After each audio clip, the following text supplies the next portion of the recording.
বিসমিল্লাহির রহমানির রহিম। পরম করুণাময় ও অসীম দয়ালু আল্লাহর নামে শুরু।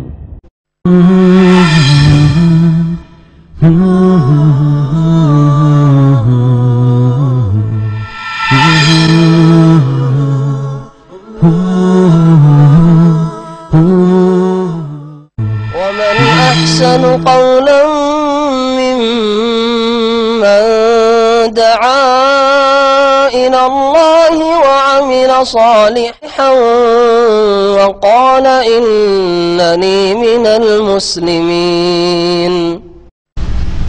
السلام عليكم ورحمة الله وبركاته. إن الحمد لله نحمده ونستعينه ونستغفره ونعوذ بالله من شرور أنفسنا ومن سيئات أعمالنا من يهده الله فلا مضل له ومن يضلل فلا هادي له وأشهد أن لا إله إلا الله وحده لا شريك له وأشهد أن محمدا عبده ورسوله صلى الله تعالى عليه وعلى آله وصحبه وسلم تسليما كثيرا. أما بعد فقد قال المؤلف رحمه الله تعالى باب ما جاء في حماية المصطفى صلى الله عليه وسلم حمى التوحيد وسده طرق الشرك. عن عبد الله بن الشخير رضي الله عنه قال انطلقت في وفد بني عامر إلى رسول الله صلى الله عليه وسلم فقلنا أنت سيدنا فقال السيد الله تبارك وتعالى فقلنا وأفضلنا فضلا وأعظمنا طولا فقال قولوا بقولكم أو بعض قولكم ولا يستجرينكم الشيطان. رواه أبو داود بسند جيد.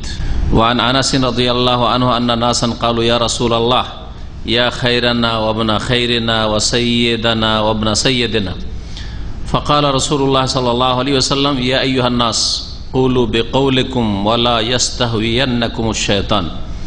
أنا محمد بن عبد الله أنا محمد عبد الله ورسوله أنا محمد عبد الله ورسوله ما أحب أن ترفعني فوق منزلتي التي أنزلني الله عز وجل. رواه النسائي بسند جيد. মহান আল্লাহর সমস্ত প্রশংসা যে আল্লাহ পাক রব্বুল আলামিন প্রত্যেক মানুষের মান মর্যাদা সুনির্ধারিত করেছেন। যেখানে আল্লাহ পাক রব্বুল আলামিন যাকে রেখেছেন সেখানে রাখাই হচ্ছে তার মান সম্মান করা, তার নিচে নামানো যেমন মানহানি করা তেমনি তার ওপরে উঠানো, বাড়াবাড়ি করা, অতিরঞ্জন করাও তার জন্য অনেক সময় ফিতনা, আবার অনেক সময় যেই ব্যক্তি বাড়াবাড়ি করে তার জন্য অধিকাংশ সময় ফিতনার কারণ। অতিরঞ্জন বাড়াবাড়ি করতে গিয়ে ধর্মের নামে, দ্বীন ইসলামের নামে শিরক বিদআতের সূত্রপাত হয়েছে। আজকে কিতাবুত তাওহীদের ৬৬তম অধ্যায় নিয়ে আলোচনা হবে, যাতে লেখক রহমতুল্লাহ আলাইহি দুটি হাদিস নিয়ে এসেছেন। রাসূলুল্লাহ সাল্লাল্লাহু আলাইহি সাল্লামের মান মর্যাদা সম্পর্কে, তার সম্পর্কে বাড়াবাড়ি যেন না করা হয়, যেমন ঘাটতি ত্রুটি না করা হয়। রাসূলুল্লাহ সাল্লাল্লাহু আলাইহি ওয়াসাল্লামকে যেখানে আল্লাহ রেখেছেন সেখানেই যেন রাখা হয়, এই বিষয়টা রয়েছে। আসল বিষয়বস্তু হচ্ছে এর উদ্দেশ্য রাসূলুল্লাহ সাল্লাল্লাহু আলাইহি ওয়াসাল্লামের কথা বিশেষভাবে আর অন্য যে কোনো ব্যক্তির ক্ষেত্রে এই বিষয়টি এই জন্য এখানে উল্লেখ করা হয়েছে যে অধ্যায় তিনি যা কায়েম করেছেন তাতে তৌহিদের সুরক্ষা রাসূলুল্লাহ সাল্লাল্লাহু আলাইহি ওয়াসাল্লাম করেছেন এবং তৌহিদের সুরক্ষা হেফাজত করতে গিয়ে শিরকের যতগুলি রাস্তা হতে পারে সবগুলি রাস্তাকে বন্ধ করেছেন, ছিদ্রকে বন্ধ করেছেন। কারো সম্পর্কে বাড়াবাড়ি করলে, বিশেষ করে নেক লোক, সৎ লোক, আম্বিয়া রসুলগণ সম্পর্কে বাড়াবাড়ি করা, যারা আল্লাহ পাক রব্বুল আলামিন নেক বান্দা তাদের সম্পর্কে বাড়াবাড়ি করা, এটা হচ্ছে ঈমানের জন্য বড় ফিতনার কারণ। এইভাবেই যুগে যুগে শিরক শুরু হয়েছে। মানব জাতির ইতিহাসে প্রথম শিরকি শুরু হয়েছে অতিরঞ্জন বাড়াবাড়ি করতে গিয়ে নূহ আলাইহিস সালামের যুগে যেসব লোকদের পূজা করা হইতো, তাদের মূর্তি তৈরি করে, তারা সবগুলি নেক লোক ছিল, সেই যুগের ভালো মানুষ ছিল, তাদের মূর্তি তৈরি করে কিছুদিন ধরে সামনে রাখা হয়েছে। তারপরে যেই প্রজন্ম যারা এই কাজটি করেছিল সেই প্রজন্ম শেষ হলে আগামী প্রজন্ম এসে তাদের অজ্ঞতার কারণে সরাসরি তাদের পূজা শুরু করেছে। এইভাবেই মানুষের পূজা শুরু হয়েছে, আল্লাহ রাব্বুল আলামিন ইবাদত বন্দেগী, মানুষের উপাসনা ইবাদত শুরু হয়েছে। বলছেন লেখক, বাবু মা জাফি হেমায়েতুল মুস্তাফা সাল্লাল্লাহু আলাইহি সাল্লাম, এই অধ্যায় হচ্ছে এই বিষয় সম্পর্কে যা বর্ণিত হয়েছে রাসূলুল্লাহ সাল্লাল্লাহু আলাইহি সাল্লাম যিনি আল্লাহর পক্ষ থেকে মনোনীত, মুস্তাফা নবী করিম সাল্লাল্লাহু আলাইহি সাল্লামের উপাধি মনোনীত। ইস্তাফা ইস্তাফি বাবে ইফতিয়াল থেকে, এর মানে হচ্ছে মনোনীত, নির্বাচিত, যাকে আল্লাহ পছন্দ করেছেন, মনোনীত করেছেন, নির্বাচিত করেছেন রসুল করে, নবী করে, শ্রেষ্ঠ বান্দা করে। এই জন্য আমাদের দেশের ভাষায় মোহাম্মদ মুস্তাফা বলা হয়, হ্যাঁ, মুস্তাফাও বলা হয়, আর মুজতাবাও বলা হয়। ইজতাবা মানেও চয়ন করা, নির্বাচন করা, বাছাই করা, মনোনীত করা ইত্যাদি। তো ইজতিবা আর ইস্তিফা। সফিউন মাদ্দা, এই মুস্তাফার মাদ্দা ধাতু হচ্ছে সফিউন, সফি সদ ফাইয়া, সফি মানে হচ্ছে যাকে নির্বাচিত করা হয়েছে হচ্ছে সফি। এই জন্য সফিউর রহমান, সফিউল্লাহ, আল্লাহর মনোনীত, আল্লাহর নির্বাচিত। তো সত্যিকার অর্থে আল্লাহর নির্বাচিত, আল্লাহর মনোনীত আম্বিয়া রসুলগণ, আল্লাহ তাদেরকে নবী রসুলকে মনোনীত করেছেন। হেমায়াতুল মুস্তাফা অর্থাৎ নবী মোহাম্মদ সাল্লাল্লাহু আলাইহি ওয়াসাল্লাম যাকে আল্লাহ মনোনীত করেছেন নবী রসুল করে, তার সুরক্ষা করা।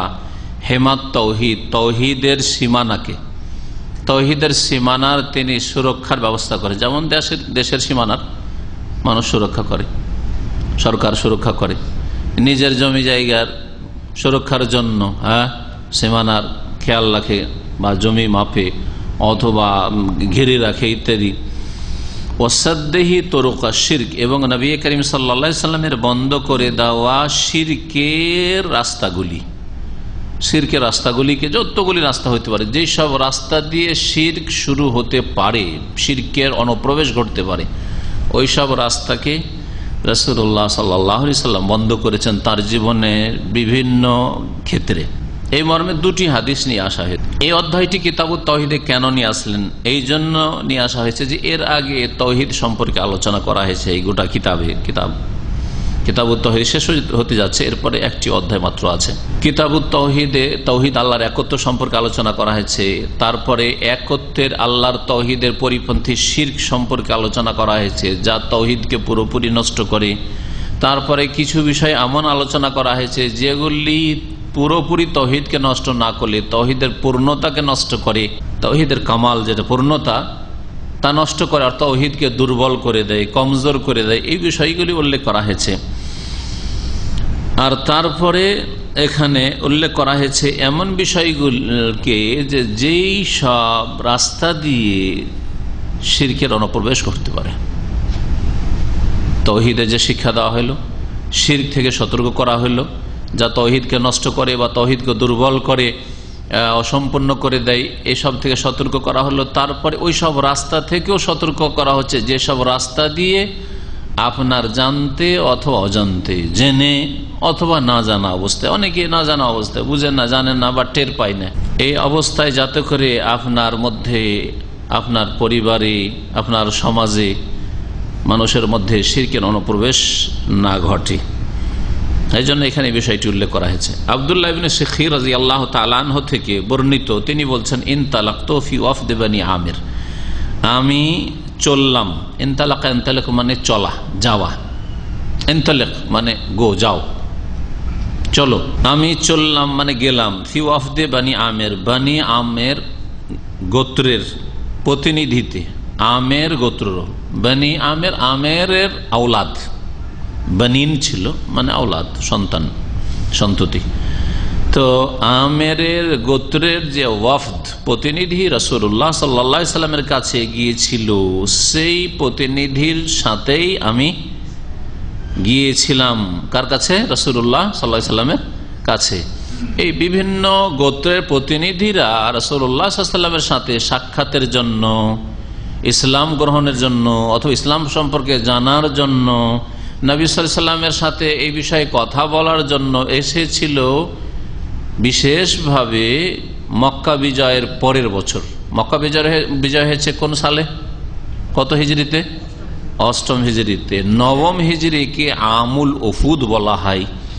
সিরাতুন নবীতে, নবী করিম সাল্লাল্লাহু আলাইহি সাল্লামের সিরাতের যেসব কিতাব লেখা হয়েছে সেগুলিতে। আমল উফুদ মানে প্রতিনিধি সমূহের বছর, প্রতিনিধিদের আগমনের বছর।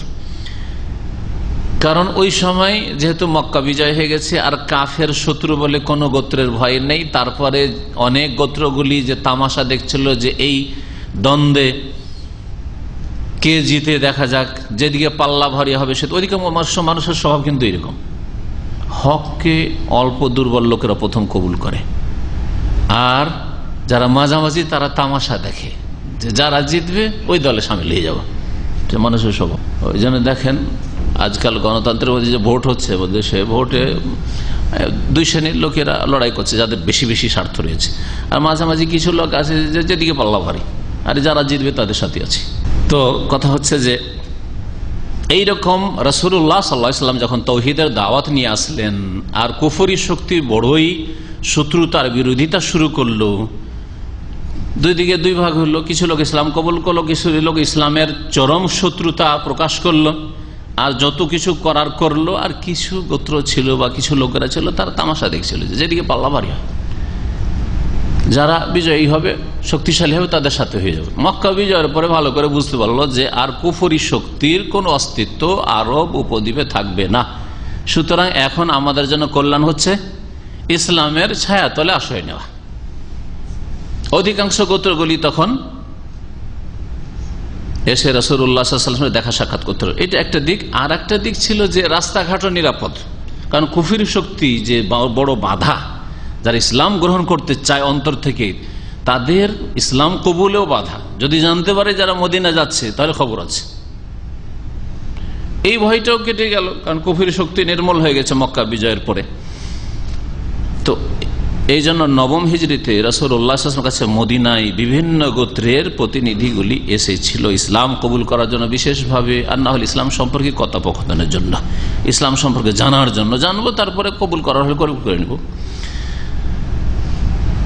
এই আব্দুল্লাহ বিন শাখির বলছেন যে ফাকুলনা, আমরা বললাম, মানে আমাদের গোত্রের লোকেরা বললো, আমিও ছিলাম, আনতা সাইয়্যিদুনা, নবী সাল্লাল্লাহু আলাইহি ওয়াসাল্লামকে সম্বোধন করে তারা বলল যে আপনি হচ্ছেন আমাদের সৈয়দ, আমাদের মালিক, আমাদের নেতা। সৈয়দ সাদা ইয়াসুদো থেকে সিয়াদাতুন থেকে সৈয়দ, এ সৈয়দ শব্দটি তো সাদা ইয়াসুদো মানে নেতৃত্ব দেওয়া, সিয়াদাত নেতৃত্ব দেওয়া, হ্যাঁ লিডারশিপ যেটাকে বলা হয়, যেমন কাদা ইয়াকুদু কিয়াদাতান, ওইরকম সাদা ইয়াসুদু সিয়াদাতান, হ্যাঁ সাকা ইয়াসুকু সিয়াকাতান, এগুলির অর্থ কাছাকাছি। এই যেমন ড্রাইভারকে সায়েক বলা হচ্ছে, হ্যাঁ ড্রাইভার কি করে, গাড়ি খেয়ে চালায়। কোন একটা জাতিকে যদি কেউ পরিচালনা করে তো সেও যেন পরিচালনা করছে, এই অর্থে তার মধ্যে সিয়াকা রয়েছে। কাদা ইয়াকুদু কিয়াদ, এই জন্য মোহাম্মদ আলী জিন্নাহকে কায়েদে আজম কেন বলতো, কাদা ইয়াকুদু কিয়াদাতান মানে লিডারশিপ, হ্যাঁ কায়েদে আজম মানে মহান লিডার। ওই যুগে পাকিস্তান আমলে 47-এ পাকিস্তানিরা, আর তখনকার দুই পাকিস্তান, পূর্ব পাকিস্তান পশ্চিম পাকিস্তান, তারা এই উপাধি দিয়েছিল, হয়েছে মহান লিডার। সত্যিকার অর্থ আমাদের মহান লিডার মোহাম্মদ রাসূলুল্লাহ সাল্লাল্লাহু আলাইহি ওয়াসাল্লাম, কোনো মানুষ নয়। এই কিয়াদা ওইরকম সাদা ইয়াসুদু সিয়াদা থেকে সৈয়দ, সাদা ইয়াসুদু মানে যে নেতৃত্ব দেয়, সৈয়দ ছিল আসলে, যেহেতু সিন ওয়াও দাল মাদ্দা। আপনি আমাদের নেতা মালিক। ফাকালা, তখন নবী করিম সাল্লাল্লাহু আলাইহি ওয়াসাল্লাম বলেন আস-সাইয়্যিদ আল্লাহু তাবারাকা ওয়া তাআলা, সত্যিকার অর্থে সৈয়দ হচ্ছেন আল্লাহ তাবারাকা ওয়া তাআলা, মহান আল্লাহ তাআলা। আস-সাইয়্যিদ কে? জি জি। প্রশ্ন আর উত্তরে দেখেন তারা সম্বোধন করে কি বলেছিল, সাইয়্যিদুনা, আপনি আমাদের কি, আমাদের নেতা, আমাদের সর্দার, আমাদের মালিক, এগুলি হচ্ছে অর্থ সৈয়দের। আজকাল সৈয়দ শব্দটি সারের অর্থে ব্যবহার করা হচ্ছে, হ্যাঁ সৈয়দ সারের অর্থে ব্যবহার করা হচ্ছে। বলা যখন হয়েছে সম্বোধন করে নবী সাল্লাল্লাহু আলাইহি ওয়াসাল্লাম, তখন সৈয়দ ও মোজাফ নাম, আমাদের সর্দার, সৈয়দুনা আমাদের সর্দার, আমাদের মালিক, হ্যাঁ আমাদের নেতা বলা হয়েছে, এজাফত করে বলা হয়েছে। আর নবী করিম সাল্লাল্লাহু আলাইহি ওয়াসাল্লাম বলছেন যখন, তখন এই কথা বলছেন না যে সাইয়্যিদুনা আল্লাহ তাআলা, আমাদের সরদার, আমাদের মালিক আল্লাহ তাআলা, এই কথা বলছেন না, সাইয়্যিদুনা বলেননি, কি বলছেন, আস-সাইয়্যিদ আলিফ লাম দিয়ে বলছেন। কি বলেছেন? আলিফ লাম দিয়ে বলছেন, আলিফ লাম দিলে পূর্ণ অর্থ হয়। সাইয়েদনা মানে আমাদের মালিক, আমাদের মালিক হতে পারে, অন্যের মালিক নয়। কিন্তু as-সাইয়্যিদ আলিফ লাম, যেমন হামদুন মানে প্রশংসা, আর আলহামদু মানে যাবতীয় প্রশংসা, ঠিক না, সমস্ত রকমের প্রশংসা। তাহলে as-সাইয়্যিদ মানে সার্বিক নেতৃত্ব, সার্বিক মালিকানা কার হাতে? আল্লাহর হাতে, পূর্ণ মালিকানা। as-সিয়াদাতুল কামেলা, as-সিয়াদাতুল মুতলাকা, এইজন্য as-সাইয়্যিদ। নবী সাল্লাল্লাহু আলাইহি ওয়াসাল্লাম তাহলে এ কথা বললেন না, যদি পুরোপুরি নিষিদ্ধ হইতো তো বলতেন সাইয়েদনা বলিও না, লা তাকুলু সাইয়েদনা। বলেছেন কি কথা? সাইয়েদনা বলিও না। একটু গভীরভাবে হাদিসটা চিন্তা করেন। এ কথা বললেন যে সাইয়েদনা বলিও না, বললেন যে সত্যিকার অর্থে সাইয়েদ, as-সাইয়েদ আল্লাহ তাবারক ওয়া তাআলা। as-সাইয়েদ পূর্ণ সার্বিক ক্ষেত্রে পুরোপুরি মালিক, হ্যাঁ, কে? আল্লাহ তাবারক ওয়া তাআলা। এই ব্যাখ্যাটা এই জন্য বললাম যে তারা সম্বোধন করেছিলেন এক ভাষা দিয়ে, আর নবী সাল্লাল্লাহু আলাইহি ওয়াসাল্লাম না করতে গেলেন যেটা সেটা অন্য ভাষা দিয়ে। এই ব্যাখ্যাটা এই জন্য করলাম যে পরে যখন বলা যাবে সাইয়েদনা কাউকে বলা যাবে কি যাবে না, এই বিষয়টি যখন তুলব তখন বুঝতে পারবেন যে হাদিসে কি এইভাবে বলেছেন নবী সাল্লাল্লাহু আলাইহি ওয়াসাল্লাম। উদ্দেশ্য কি নবী সাল্লাল্লাহু আলাইহি ওয়াসাল্লাম এটাই যে সাইয়েদনা বলাই যাবে না, সাইয়েদি বলাই যাবে না। ফাকুলনা, অতঃপর আমরা বললাম, আফদালুনা ফাজলান, অনুগ্রহের দিক থেকে বা শ্রেষ্ঠত্বের দিক থেকে আপনি আমাদের মধ্যে সবচেয়ে উত্তম। ও আযামুনা তাওলান, এবং আমাদের মধ্যে আপনি অভাবমুক্ত হওয়ার দিকে। তাওলান মানে গিনান, তাওল মানে হচ্ছে গিনা। ওমান লাম ইয়াস্তাতি মিনকুম তাওলান, কোরআনে কারীম, যার কাছে তোমাদের মধ্য থেকে যার সামর্থ্য নেই, তাওলান মানে আর্থিক, অভাবমুক্ত নয়। আইয়ান কেহাল মোহসানাত, যে স্বাধীন মহিলাকে বিয়ে করবে। ফামিম্মা মালাকাত আইমানুকুম মিন ফাতায়াতিকুল মুমিনাত, তাহলে দাসীকে, কিত দাসীকে বিয়ে করতে পারে, আল্লাহ রাব্বুল আলামিন বলেছেন। তো ওখানে তাওলান মানে গিনানের অর্থে রয়েছে অভাবমুক্ত হওয়া। তাওলের অর্থ গিনা, অভাবমুক্ত হওয়া হয়, সচ্ছল হওয়া হয়, ক্ষমতাবান হওয়া হয়, দানশীল হওয়া হয়, অনুগ্রহকারী হয়, এগুলো অর্থ হয়। তাহলে সবগুলি অর্থ মিলিয়ে যদি বলি যে তারা বলেন ওয়াজামনা তাওলান, আমাদের মধ্যে আপনি ক্ষমতার দিক থেকে বা দানের দিক থেকে, অনুগ্রহের দিক থেকে মহান, মহান, অতি মহান। ফাকালা, নবী সাল্লাল্লাহু আলাইহি ওয়াসাল্লাম বলেন, কুলু বিকাউলিকুম আও বাযা কাউলিকুম, তোমরা তোমাদের কথা বলো, আও বাযা কাউলিকুম, অথবা তোমরা যেসব কথা বলো তার কিছু কথা বলো। মানে এইভাবে বলতে বলতে আমার বেশি বাড়াবাড়ি করিও না। এইখানেও চিন্তা করে এই কথা বললেন না যে তোমরা এইভাবে বলিও না, আফদালুনা ফাজলান, আমাদের মধ্যে ফজিলতের দিক থেকে, শ্রেষ্ঠত্বের দিক থেকে আপনি সবচেয়ে উত্তম, এ কথা বলিও না, নিষেধ করলেন না। কিন্তু ওয়াজামনা তাওলান, আমাদের মধ্যে অভাবমুক্ত হওয়ার দিক থেকে বা ক্ষমতার দিক থেকে বা অনুগ্রহের দিক থেকে আপনি সবচেয়ে মহান, এ কথা বলিও না, এ কথা বলিও না। বলে যে তোমাদের এই কথা, তোমাদের কথা বলো অথবা তোমাদের কিছু কথা বলো, মানে এইরকম প্রশংসামূলক কথা বলতে গিয়ে বাড়াবাড়ি করে না, সব কথাই বলে ফেলছো, এরকম করিও না। যা মুখে আসে তাই বলে ফেলছো, এরকম করিও না। তার সাথে সাথে সতর্ক করছেন, ওয়ালা ইয়াস্তাজরিয়ান্নাকুমুশ শায়তান, শয়তান তোমাদেরকে যেন উস্কানি না দেয়, তোমাদেরকে যেন আকৃষ্ট করে না নিয়ে যায়। শয়তান তোমাদেরকে প্ররোচিত করে উস্কানি দিয়ে তোমাদেরকে অতিরঞ্জন, বাড়াবাড়িতে লিপ্ত করে দিল, তোমাদেরকে শিরকে লিপ্ত করে দিল, এইরকম যেন না করে দেয়। ইস্তাজরিয়া জারিয়ন থেকে, জারিয়ন মানে দৌড় দেওয়া, আর ইস্তিজরা মানে শয়তান দিল দৌড়িয়ে, তোমাদেরকে তাড়িয়ে দিল, আসল জায়গা থেকে তোমাদেরকে তাড়িয়ে দিল, উৎক্ষিপ্ত করে দিল, এইরকম যেন না হয়। রাওয়াহু আবু দাউদ বিসানাদিন জাইদ, ইমাম আবু দাউদ রাহমাতুল্লাহ আলাইহি হাদিসটি বর্ণনা করেছেন উত্তম সনদে। মুসনাদ আহমদেও হাদিসটি রয়েছে। দ্বিতীয় হাদিসটা তরজমা করি, তারপরে বলবো যে কাউকে সৈয়দি বা সৈয়দনা বলা যাবে কি যাবে না, as-সাইয়্যিদ আলিফ লাম দিয়ে আর সৈয়দি সৈয়দনাতে পার্থক্য আছে কি নেই, এই বিষয়গুলি বলবো। আনাস রাদিয়াল্লাহু তাআলা আনহু থেকে বর্ণিত দ্বিতীয় হাদিস, তিনি বলছেন আন্না নাসান কালু, কিছু লোকেরা একবার বলল ইয়া রাসূল আল্লাহ, হে আল্লাহ রসুল সাল্লাল্লাহু আলাইহি ওয়াসাল্লাম। নবী সাল্লাল্লাহু আলাইহি ওয়াসাল্লামকে এইভাবে সম্বোধন সাহাবায়ে কেরাম করতেন, ইয়া রাসূল আল্লাহ বলতেন বা ইয়া নবী আল্লাহ বলতেন, কেউ নাম বলতেন না, নাম বলে সম্বোধন করতেন না, কারণ আল্লাহ পাক নিষেধ করেছেন কোরআনে কারিমে। আল্লাহ পাক রব্বুল আলামিন নিষেধ করেছেন লা তাজআলু দুআ আর-রাসূল বাইনাকুম কা দুআই বা'দিকুম বা'দা, তোমরা রাসূলের ডাকাকে এমন করিও না যেমন তোমরা পরস্পরকে ডেকে থাকো।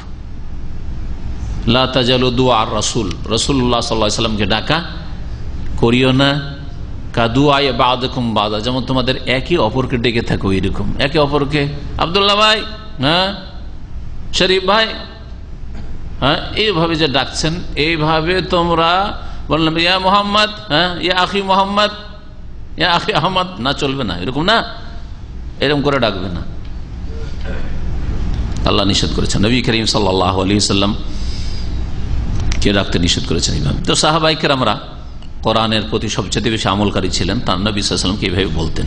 কোনো জাহেল মূর্খ বেদুইন হয়তো প্রথম দিন এসেছে, আদব কায়দা শিখেনি, দূর থেকে হয়তো ইসলাম গ্রহণ করেছে, প্রথম মজলিসে এসেছে, আসার পরে ইয়া মোহাম্মদ, হে মোহাম্মদ আমাকে মাসলা বলেন, অথবা আমাকে দেন কিছু, আল্লাহ যা আপনাকে দিয়েছে, এরকম দু একটা ঘটনা এরকম আছে। যারা অসভ্য ছিল, বেদুইন যাযাবর, ইসলাম গ্রহণ করেছে দূর থেকে, তারপরে এসছে, প্রথম দিনই হয়তো এসছে, এইরকম হয়তো কখনো হয়েছে।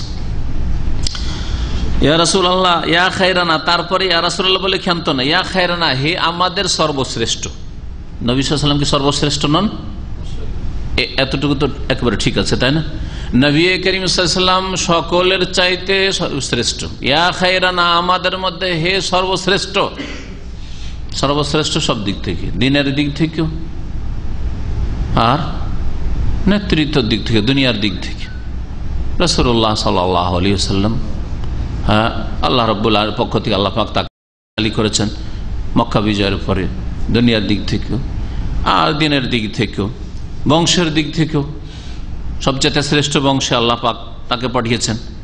ইব্রাহিম আলাইহিস সালাম ইসমাইলের গোত্রে বংশে, তাই না, কুরাইশ বংশে। ওয়াবনা খায়রানা, এবং আমাদের শ্রেষ্ঠর সন্তান, হে আমাদের শ্রেষ্ঠের সন্তান। তো এখানে কাকে শ্রেষ্ঠ বলা হইল? রাসূলুল্লাহ সাল্লাল্লাহু আলাইহি ওয়াসাল্লামের পিতা কি, কাকে? আব্দুল্লাহ কি। কথাটি ঠিক না ভুল? পুরোপুরি ভুল না আংশিক ভুল? কেউ আংশিক ভুল বলবে নাকি? ওয়াবনা খায়রানা, হে আমাদের শ্রেষ্ঠের সন্তান। তো রাসূলুল্লাহ সাল্লাল্লাহু আলাইহি ওয়াসাল্লামের পিতা কুফরির অবস্থায় যেহেতু দুনিয়া থেকে গিয়েছেন, সেই জন্য ইমানের দিক থেকে, দিনের দিক থেকে শ্রেষ্ঠ নন, শ্রেষ্ঠ সন্তান না। তার চাইতে শ্রেষ্ঠ যে কোনো মুসলিম, যে কোনো নিম্ন শ্রেণীর মুসলিম, আবু বকর, ওমর, উসমান, আলী, সাহাবায়ে কেরাম ছাড়াও, কারণ মুসলিম আর কাফেরে পার্থক্য আসমান জমিনের চাইতে বেশি। জি হ্যাঁ, লা ইয়াস্তাবি আসহাবুন নার ওয়া আসহাবুল জান্নাহ, জান্নাতি আর জাহান্নামী সমান হতে পারেন না, ঠিক না? আসহাবুল জান্নাতে হুমুল ফায়েজুন, জান্নাতীরা হচ্ছে সাকসেস, সফল কাম। তো মুমিন হচ্ছে জান্নাতি, কাফের জান্নাতি নয়। বোঝা গেছে? ইন্নাবি ওয়া আবাকা ফিন্নার, নবী করিম সাল্লাল্লাহু আলাইহি ওয়াসাল্লাম বলেছেন। হুযায়ফা, তোমারও পিতা জাহান্নাম, আমার পিতা জাহান্নাম। আর একটা কথা, লা ইয়াস্তাবি যুলুমাতু ওয়ালান নূর, কোরআনে কারীমে অন্ধকার আলো সমান হতে পারে না, আর রৌদ্র ছায়া সমান হতে পারে, এসব বলেছেন না? বলেন আল্লাহ পাক রব্বুল আলামিন। জি, কুল লা ইয়াস্তাবিল খাবিস ওয়া তাইয়্যিব, খাবিস আর তাইয়্যিব, পাক আর না পাক সমান হইতে পারে না, ঈমান আর কুফরি, আর মুমিন কাফের সমান হইতে পারে না। তাহলে এই অর্থে তো ঠিক নাই কথাটি, কিন্তু আর এক অর্থে ঠিক আছে, আংশিক ঠিক আছে। সেটা হচ্ছে ফিন নাসাব, বংশীয় মর্যাদার ক্ষেত্রে রাসূলুল্লাহ সাল্লাল্লাহু আলাইহি ওয়াসাল্লামের পিতা তাদের মধ্যে শ্রেষ্ঠ, তাদের চাইতে শ্রেষ্ঠ। তারা কুরাইশ বংশের না, যারা এসেছিল তারা কুরাইশ বংশের না। আর আব্দুল্লাহ, রাসূলুল্লাহ সাল্লাল্লাহু আলাইহি ওয়াসাল্লামের পিতা কুরাইশ বংশের।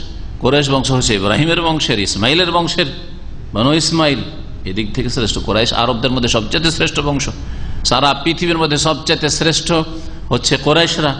হ্যাঁ, আর কুরাইশদের মধ্যে সবচেয়ে শ্রেষ্ঠ হচ্ছে বনু হাশিম, হাশিম গোত্র, হাশিম গোত্রের সবচেয়ে শ্রেষ্ঠ মুহাম্মদুর রাসূলুল্লাহ সাল্লাল্লাহু আলাইহি ওয়াসাল্লাম।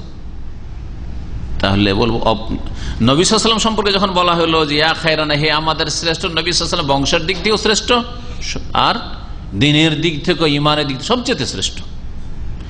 যখন তার পিতার প্রশ্ন আসবে অবন খাইরান্না বলবে আংশিক ঠিক বলেছে, আংশিক তারা ভুল বলেছে, সম্মতি নেই। বংশীয় মর্যাদার দিক থেকে শ্রেষ্ঠ রাসূলুল্লাহ সাল্লাল্লাহু আলাইহি ওয়াসাল্লাম পিতা, কিন্তু দিনের দিক থেকে না, অন্যরা তার চাইতে শ্রেষ্ঠ। ওয়া সাইয়্যিদানা মানে ইয়া সাইয়্যিদানা, হে আমাদের মালিক, অবনা সাইয়্যিদানা, হে আমাদের মালিকের সন্তান। জি। ফাকালা নবী সাল্লাল্লাহু আলাইহি ওয়াসাল্লাম বলে, ইয়া আইয়ুহান নাস, হে লোকেরা, কুলু বিকাউলিকুম, তোমাদের কথা তো বলো, কিন্তু দেখো কথা বলতে গিয়ে সাবধান, উদ্দেশ্য হচ্ছে সাবধান। ওয়ালা ইয়াস্তাহুইয়ান্নাকুমুশ শাইতান, শয়তান তোমাদেরকে যেন আকৃষ্ট না করে ফেলে।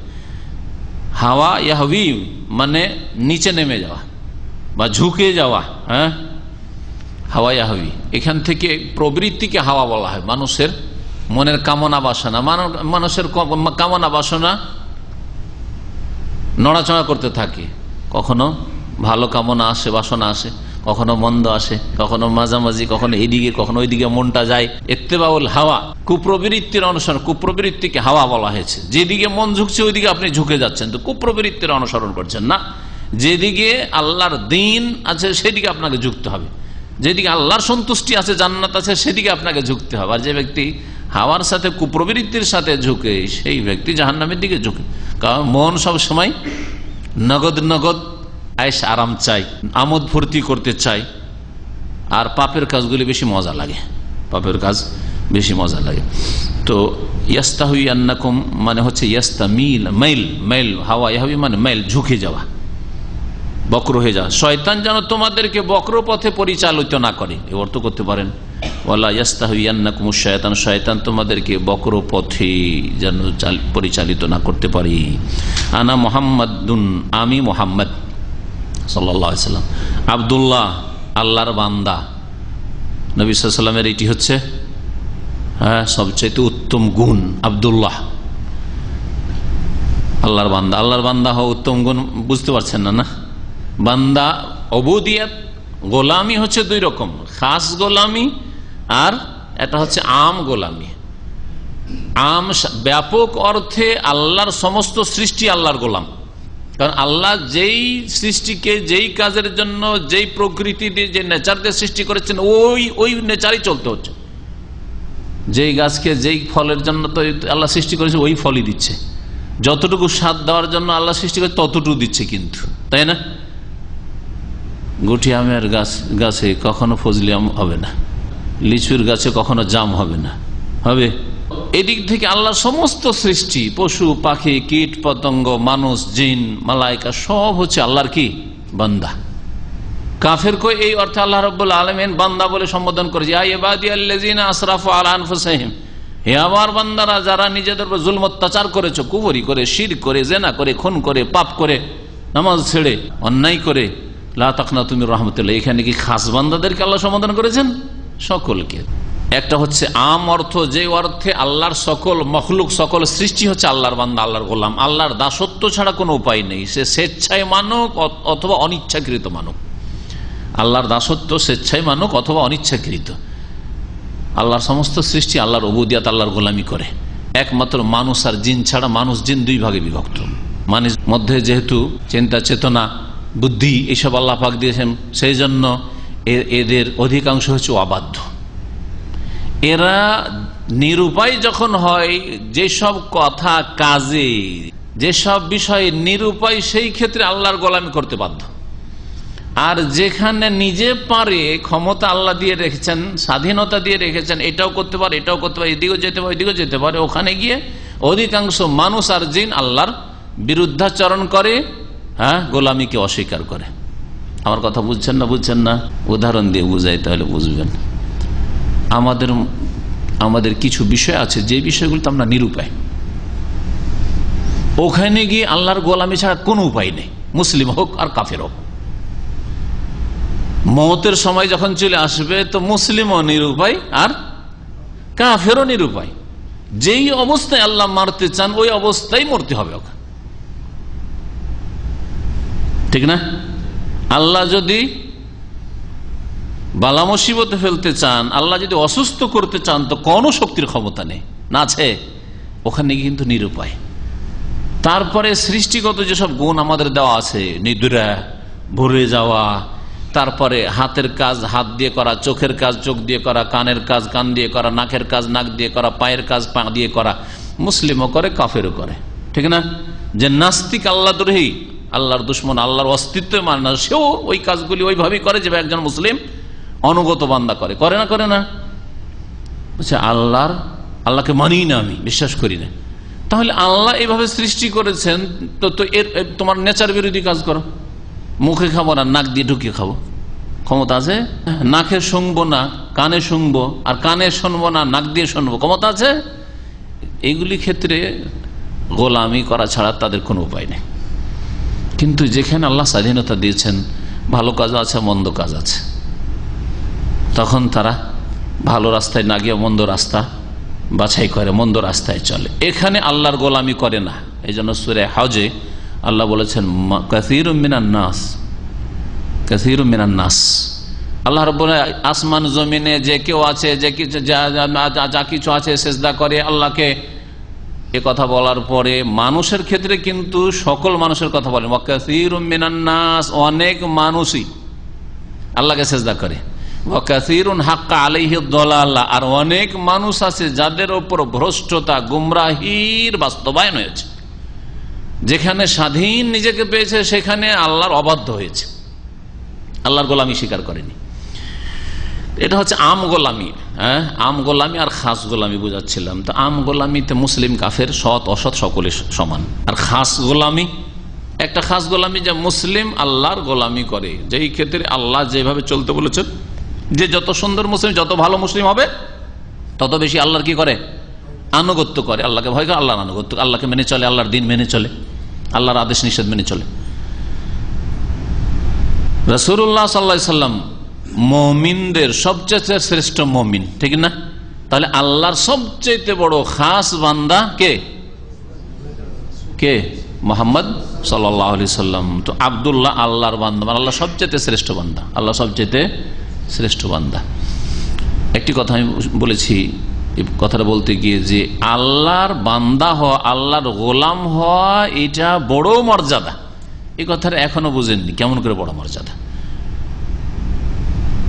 শেখ ইবনে উসাইমিন রহমতুল্লাহ আলাইহি লিখছেন এই কিতাবুত তাওহীদের ব্যাখ্যায়, যে মানুষ গোলামি করে, সকলে গোলামি করে, সকলেই কি করে? গোলামি করে। হয় আল্লাহর গোলামি করে, আর না হইলে শয়তানের গোলামি করে। যদি আল্লাহর না গোলামি করে, যারা সারা পৃথিবীতে যে কোনো মানুষ হোক না কেন, বলে আমি আল্লাহর আদেশ নিষেধ মানি না, আমি ধর্ম টর্ম মানি না, আমি সব মানি না, ইবাদত বন্দি করি না, আমি সব নামাজ বুঝি না, মানি না আর কি। যেই ব্যক্তি আল্লাহর ইবাদত করে না, সে শয়তানের অবশ্যই ইবাদত করে। জি হ্যাঁ, কারণ সে কুপ্রবৃত্তির অনুসরণ করে, যেটাকে আল্লাহ পাক শয়তানের পূজা বলে একাধিক আয়াতে আখ্যায়িত করেছেন। আলাম আহাদ আলাইকুম ইয়া বানি আদম আল্লাহ তা'বুদুশ শাইতান ইন্নাহু লাকুম আদুউম মুবিন। কোরআনে কারীমে আছে না নেই? কোন সূরায় মনে আছে? সূরা ইয়াসিন। আলাম আহাদ আলাইকুম, তোমাদেরকে কি এই শিক্ষা দিনি, এই উপদেশ দিনি যে আল্লাহ তা'বুদুশ শাইতান, তোমরা শয়তানের পূজা করবে না, শয়তানের ইবাদত করবে না। ইন্নাহু লাকুম আদুউম মুবিন, শয়তান হচ্ছে তোমাদের প্রকাশ্য শত্রু। তারপরে ইব্রাহিম আলাইহিস সালাম যখন পিতাকে হিদায়াতের জন্য দ্বীনের দিকে আহ্বান করেছিলেন, আল্লাহর তাওহীদ একত্রের দিকে, তখন বলেছে ইয়া আবাতি লা তা'বুদুশ শাইতান, হে সম্মানিত আব্বা, আপনি শয়তানের পূজা করিয়েন না, শয়তানের গোলামি করিয়েন না, লা তা'বুদুশ শাইতান। তাহলে মানুষ দুই ভাগে বিভক্ত, হয় শয়তানের গোলামি করে, আর না হলে সৃষ্টিকর্তা স্রষ্টার গোলামি করে। তাহলে চিন্তা করুন, স্রষ্টার গোলামি করা কত বড় সম্মান। শয়তানের পূজা থেকে, শয়তানের গোলামি করা থেকে মুক্ত। শয়তানের গোলামির যে শৃঙ্খল রয়েছে তার থেকে সে স্বাধীন। আর যেই ব্যক্তি আল্লাহ পাকের ইবাদত বন্দি করে, আল্লাহর দিন মানে না, সে হচ্ছে শয়তানের গোলাম, সে স্বীকার করুক আর নাই করুক। আর সবচেয়ে নিকৃষ্ট যে শয়তানের গোলামি করে, আর সবচেয়ে শ্রেষ্ঠ এই জন্য যে আল্লাহ রাব্বুল আলামিন যিনি স্রষ্টা, সকলের খালেক রাজেক, তার গোলামি করে। আর সবচেয়ে শ্রেষ্ঠ গোলাম, শ্রেষ্ঠ বান্দা মুহাম্মদ রাসূলুল্লাহ সাল্লাল্লাহু আলাইহি সাল্লাম। এই জন্য রাসূলুল্লাহ সাল্লাল্লাহু আলাইহি সাল্লামের উপাধি, সবচাইতে উত্তম উপাধি হচ্ছে আব্দুল্লাহ, আল্লাহর বান্দা, আল্লাহর খাস বান্দা, শ্রেষ্ঠ বান্দা। ওয়া রাসূলুহু, এবং আরেকটি উপাধি রাসূলুল্লাহ সাল্লাল্লাহু আলাইহি ওয়াসাল্লামের, রাসূলুল্লাহ, আব্দুল্লাহ রাসূলুল্লাহ, এবং তার রাসূল। তার রাসূল মানে রাসূলুল্লাহ, ঠিক না? আল্লাহর বান্দা, আল্লাহর রাসূল, আল্লাহর রাসূল, এটিও রাসূলুল্লাহ সাল্লাল্লাহু আলাইহি ওয়াসাল্লামের গুণ, জি, উপাধি। আল্লাহ রাসূল মানে কি? রাসূল মানে হচ্ছে দূত। দূতের কাজ কি? খবর পৌঁছানো। তাহলে আল্লাহ রাব্বুল আলামিনের দিনের সংবাদ, আল্লাহ কেমন জীবন ব্যবস্থা চান সেটা জানতে হবে কার মাধ্যমে? একমাত্র মুহাম্মদ রাসূলুল্লাহ সাল্লাল্লাহু আলাইহি ওয়াসাল্লামের মাধ্যমে, এবং তাকে মানার মাধ্যমেই সে আল্লাহর মনোনীত দিন পাওয়া যেতে পারে। তার মাধ্যম ছাড়া অন্য কোন তরিকা দিয়ে বলবেন যে শর্টকাট রাস্তা দিয়ে জান্নাত পাবো, কোন রাস্তা নেই, কোন রাস্তা নেই। নবী সাল্লাল্লাহু আলাইহি ওয়াসাল্লামের অনুসরণ করা ছাড়া জান্নাত নেই, মিল্লাতে রাসূলুল্লাহ ছাড়া কোনো তরিকা নেই। সুতরাং এতগুলি যে সুফিরা তরিকা বের করেছে, 126 তরিকার সবচেয়ে শর্টকাট তরিকা চিশতিয়া, সাবেরিয়া, এই যে এক শ্রেণীর হক্কানি যাদেরকে বলছে, এক শ্রেণীর গুমরাহ লোকেরা, ওরা যে বলেছে এগুলি মানুষের তৈরি করা, এইসব তরিকা দিয়ে নাজাত পাওয়া যাবে না। তরিকা একমাত্র রাসূলুল্লাহ সাল্লাল্লাহু আলাইহি ওয়াসাল্লামের, যিনি রাসূল, যিনি দূত আল্লাহ। নবী করিম সাল্লাল্লাহু আলাইহি ওয়াসাল্লামের দুটি গুণ পাশাপাশি রেখে দুটি বাতিল পন্থীর খণ্ডন করা হয়েছে। দুটি বাতিল পন্থী কি করা হয়েছে বললাম? খণ্ডন করা হয়েছে। একটি বাতিল পন্থী নবী করিম সাল্লাল্লাহু আলাইহি ওয়াসাল্লামকে তার মান মর্যাদা থেকে নিচে নামিয়েছে, অবমাননা করেছে, তার কদর করেনি, মর্যাদা দেয়নি, সুতরাং তারা জাহান্নামী হবে এই অবস্থা থেকে গেলে, তওবা করে ফিরে না আসলে। তাদের খণ্ডন করা হয়েছে রাসূলুল্লাহ বলেই, ও রাসূলুহু বলে। দেখো, মুহাম্মদ তোমাদের মতো মানুষ না, তিনি রাসূলুল্লাহ, আল্লাহর রাসূল। আর আল্লাহ রাব্বুল আলামিনের যখন রাসূল, তিনি দূত, তো তার আদর্শ যদি জীবনের প্রতিটি ক্ষেত্রে বাস্তবায়ন না করো তাহলে কখনো মুক্তি পাবে না। জি, রাসূলুল্লাহ, তিনি, তার মর্যাদায় রাখা হয়েছে রাসূলুল্লাহ বলে। আর একটি বাতিলপন্থী কি করেছে? ধর্মের নামে গোমরাহ হয়েছে। রাসূলুল্লাহ সাল্লাল্লাহু আলাইহি ওয়াসাল্লামের মান মর্যাদা আল্লাহ কোথায় রেখেছেন এর পরোয়া করেনি। ওরা নিজের ইচ্ছাতে নবীকে, নিজের ইচ্ছা খেয়াল খুশি মর্যাদা দেবে। আল্লাহ যেখানে মর্যাদা দিয়েছেন ওখানে না, আমরা ইচ্ছা মতো নবীর প্রশংসা করবো, নবীর গুণগান করবো, নবীকে যেখানে ইচ্ছা সেখানে পৌঁছাবো। এই করতে করতে কি কেউ নবীর সেজদা করেছে, নবীর পূজা করেছে, নবীকে মাদাদ ইয়া রাসূলুল্লাহ করেছে, নবীর কবর কাছে গিয়ে নিজের দরখাস্ত করেছে, নবীর কাছে দুনিয়ার যা কিছু চাইতে হয়, দুনিয়া আখিরাত কল্যাণ চেয়েছে, নবীকে আল্লাহর বহু গুণ দিয়েছে, আলেমুল গায়ব বলেছে, হাজির নাজির বলেছে, নবী সবকিছু, জান্নাত জাহান্নামের মালিক, ইত্যাদি ইত্যাদি। দোজাহানের বাদশাহ, এটা যদিও টেনে টেনে অর্থ ঠিক করা যেতে পারে, কিন্তু যদি এই অর্থে বলা হয় তো বড় শিরক। দোজাহানের বাদশাহ মানে তিনি যা ইচ্ছা তাই করবেন, যাকে ইচ্ছা জান্নাত দেবেন, যাকে ইচ্ছা জাহান্নামে দেবেন, যাকে ইচ্ছা দুনিয়া ধনী করবেন, যাকে ইচ্ছা আমির করবেন, গরিব করবেন। এই অর্থে যদি হয়তো শিরকি কথা, কুফরি কথা। তো আমাদের দেশে যে দোজাহানের বাদশাহ কথাটি আছে, এই সম্পর্কে আপনাকে চিন্তা করতে হবে যে কথাটি কি সেন্সে বলছি, আমি কি উদ্দেশ্যে বলছি। আব্দুল্লাহ আল্লাহর বান্দা, আল্লাহর গোলাম। যখন আল্লাহর গোলাম, তাহলে আল্লাহর গোলামের মধ্যে আল্লাহর গুণ কি করে থাকতে পারে? খণ্ডন করা হইল। আল্লাহর গোলামের আবার ইবাদত কি করে হইতে পারে? আল্লাহর গোলামকে আল্লাহর হক সিজদা কি করে দেওয়া যেতে পারে? আল্লাহর গোলামকে কি করে ডাকা যেতে, আহ্বান করা যেতে পারে যে আমার রোগ ভালো করো, বালা মুসিবত দূর করো, আমার মেয়েটার জন্য ভালো ছেলের ব্যবস্থা করে দাও, ইত্যাদিতে, আমার যা ছেলেটা পরীক্ষা দিয়েছে, ইয়া রাসূলুল্লাহ ভালো ভাবে পাশ করিয়ে দাও, ইত্যাদি। যেসব এক শ্রেণীর কবর পূজারীরা রাসূলুল্লাহ সাল্লাল্লাহু আলাইহি সাল্লামের কবর কাছে এসে এসব শিরকি কাজ করে, এদের খণ্ডন করা হয়েছে। আব্দুল্লাহ বলে যারা অতিরঞ্জন বাড়াবাড়ি করে শিরকে কুফরিতে লিপ্ত হয়েছে তাদের খণ্ডন করা হয়েছে। আর রাসূলুল্লাহ বলে, রাসূলুল্লাহ বলে কার খণ্ডন করা হয়েছে? ফাসিক, গুনাহগার, বেদিন মুসলিম অথবা কাফের যারা রাসূলকে অস্বীকার করেছে, মুসলিম সমাজের যা বেনামাজি, বেদিন, হালাল হারাম শরীয়তের মানে না, রাসূলুল্লাহ সাল্লাল্লাহু আলাইহি ওয়াসাল্লামের আদেশ নিষেধ মেনে চলে না, তাদের খণ্ডন করা হয়েছে। যে তিনি রসুল, সুতরাং হ্যাঁ তার আদর্শই হচ্ছে উত্তম আদর্শ, উসওয়া হাসানা, আর সেই দিয়ে জীবন গড়তে হবে। মা ওহিব্ব, নবী সাল্লাল্লাহু আলাইহি ওয়াসাল্লাম বলছেন আমি পছন্দ করি না আনতার ফাউনি, যে আমাকে তোমরা উঠাবে, ফাওকা মানজিলাতি, আমার মর্যাদার উপরে, এটা আমি পছন্দ করি না। আল্লাতী আনজালানি আল্লাহু আযজা ওয়া জাল্লা, যেখানে মহান আল্লাহ আমাকে নামিয়েছেন, রেখেছেন, যেখানে আল্লাহ আমাকে রেখেছেন ওখান থেকে উপরে উঠাবে, মা ওহিব্ব, এটা আমি ভালোবাসি না, এটা আমি ভালোবাসি না। যেমন এটা ভালোবাসেন না, এজন্য একদল নামাজ ইবাদতবন্দি করে উযুর অঙ্গগুলি চমকিবে আর কিয়ামতের মাঠে যাবে রাসূলুল্লাহ সাল্লাল্লাহু আলাইহি ওয়াসাল্লাম কাছে হাউজে কাউসারে পানি নেওয়ার জন্য। তখন নবী সাল্লাল্লাহু আলাইহি ওয়াসাল্লাম বললেন যে আস্তে দাও, আস্তে দাও, ফেরেশতারা তেড়ে মেরে তাড়িয়ে দিবে, ভাগিয়ে দিবে। তখন বলবেন যে কেন এদেরকে তাড়াচ্ছ, কেন? আস্তে দাও, ওসাই হাবি, ওসাই হাবি, আমারই সাথী সঙ্গী, আমার দল বলে তো উযুর অঙ্গগুলি 5টা অঙ্গ চমকি, আস্তে দাও। নবী করিম সাল্লাল্লাহু আলাইহি ওয়াসাল্লামকে মালায়েকা ফেরেশতারা বলে ইন্নাকা লা তাদরি মা আহদাসু বা'দাক, সহিহ বুখারীতে হাদিস রয়েছে, সহিহ মুসলিমে রয়েছে, হে নবী আপনি জানেন না যে আপনার পরে এরা কি নতুন নতুন ধর্ম পালন করেছে, আপনার নিয়ে আসা দিন পালন করে নাই। রাসূলুল্লাহ সাল্লাল্লাহু আলাইহি ওয়াসাল্লাম নিয়ে আসা ধর্ম কবর মাজার পূজা নয়, মিলাদ করা নয়, শবে বরাত করা নয়, আর শবে মেরাজ করা নয়। রাসূলুল্লাহ সাল্লাল্লাহু আলাইহি ওয়াসাল্লাম নিয়ে আসা ধর্ম সুফিবাদ নয়, পীর মুরিদের ব্যবসা নয়, তাবিজের ব্যবসা নয়, এইসব। রাওয়াহুন নাসাই, হাদিস ইমাম নাসাই রাহমাতুল্লাহ আলাইহি বর্ণনা করেছেন বিসানাদিন জাইয়্যিদ, উত্তম সনদে।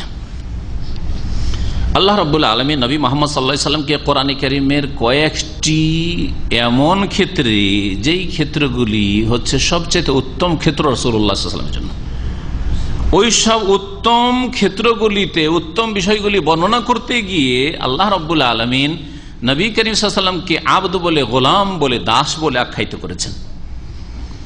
যেমন সূরা ফুরকানের প্রথম আয়াতে আল্লাহ পাক বলছেন তাবারাকাল্লাযী নাযালাল ফুরকানা আলা আবদিহি, কোরআন নাজিল করা, কোরআন নাজিল হয়েছে কার উপর? এই ভাগ্য একমাত্র একজন ব্যক্তির জুটেছে, তিনি হচ্ছেন সৈয়দুল মুরসালিন খাতামুন নবীন মুহাম্মদ রাসূলুল্লাহ সাল্লাল্লাহু আলাইহি ওয়াসাল্লাম, ঠিক কিনা? বরকতময় সেই সত্তা তাবারাকাল্লাযী নাযালাল ফুরকান, আল ফুরকান, আল কোরআন নাজিল করেছেন আলা আবদিহি, তার বান্দা, তার গোলামের উপর। তো গোলাম কথাটি ছোট কথা না, সহজ ভাষায় যদি বুঝাইতে হয়, একটা হচ্ছে গরিবের বাড়ির কাজের ছেলে, চাকর, গরিবের বাড়ির চাকর, একটা সাধারণ লোক, কোন রকম খাই দায়, তারপর একটা চাকর রেখেছে বাড়িতে, একটা কাজের মেয়ে, কাজের ছেলে রেখেছে, ওর বাড়ির চাকর।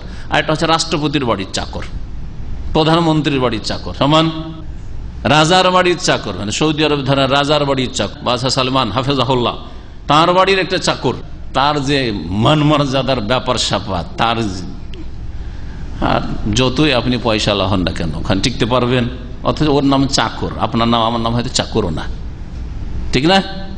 তাহলে চিন্তা করেন, রাসূলুল্লাহ সাল্লাল্লাহু আলাইহি ওয়াসাল্লামকে আল্লাহ রাব্বুল আলামিন আব্দ বলেছেন। কার আব্দ? আল্লাহর খাস বান্দা। আবার তাও যদি আবার স্পেশাল চাকর হয়, বাড়ির রাষ্ট্রপতি, প্রধানমন্ত্রী, বাদশার বাড়ির স্পেশাল চাকর, যার হাতে সবগুলি গেটের চাবি, সবগুলি গেটের চাবি। হ্যাঁ, যখন রাষ্ট্রপতি বাড়ি ঢুকেছে তাড়াতাড়ি চাবি খোলা, কার কাজ? ওর সব তার হাতে। যদি এরকম যদি হয় তাহলে। তারপরে যখন ইসরার কথা, নৈশ ভ্রমণ, নবী করিম সাল্লাল্লাহু আলাইহি ওয়াসাল্লামকে নিয়ে যাওয়া হচ্ছে বাইতুল মুকাদ্দাসে, প্রথম নিয়ে যাওয়া হচ্ছে মক্কা থেকে। ওই ক্ষেত্রে সূরা বনী ইসরাঈল প্রথম আয়াত সুবহানাল্লাযী আসরা বিআবদিহি, পাক পবিত্র সেই সত্তা যিনি রাতারাত নিয়ে গেছেন, হ্যাঁ, নৈশ ভ্রমণ করিয়েছেন। কাকে? বিআবদিহি, তার বান্দাকে। কাকে? মুহাম্মদ সাল্লাল্লাহু আলাইহি ওয়াসাল্লাম, তার বান্দাকে। মিনাল মসজিদুল হারাম ইলাল মসজিদুল আকসা, মসজিদ হারাম থেকে মসজিদ আকসা পর্যন্ত। আবার তারপরে আকাশ পথে যে নিয়ে গেছেন, ওই ক্ষেত্রেও গোলাম শব্দটি ব্যবহার করেছেন। সূরা নাজমে দেখুন ফাআওহা ইলা আবদিহি মা আওহা, এখানে এক আকাশ পথে 7 আসমানের উপর আল্লাহ পাক নিয়ে যাচ্ছেন নবী করিম সাল্লাল্লাহু আলাইহি ওয়াসাল্লামকে, হ্যাঁ, ফেরেশতা জিবরাইল আলাইহিস সালামের সাথে। আর তারপরে আবার ওহী আল্লাহ রাব্বুল আলামিন সেখানে গিয়ে 7 আসমানের উপর তার উপর করছেন। এই ক্ষেত্রে বলছে ফাআওহা ইলা আবদিহি মা আওহা, তার বান্দার প্রতি ওই মেরাজে নিয়ে গিয়ে 7 আকাশের ওপরে ওহী করলেন, যা আল্লাহ ওহী করতে চাইলেন। মা কাযাবাল ফুয়াদ মা রাআ ইত্যাদি। তাহলে এখানে মেরাজের বিষয় রয়েছে আর ওহীর বিষয়। ওহী দিয়ে আল্লাহ পাক নবী করিম সাল্লাল্লাহু আলাইহি ওয়াসাল্লাম সেখানেও গোলাম বলেছেন।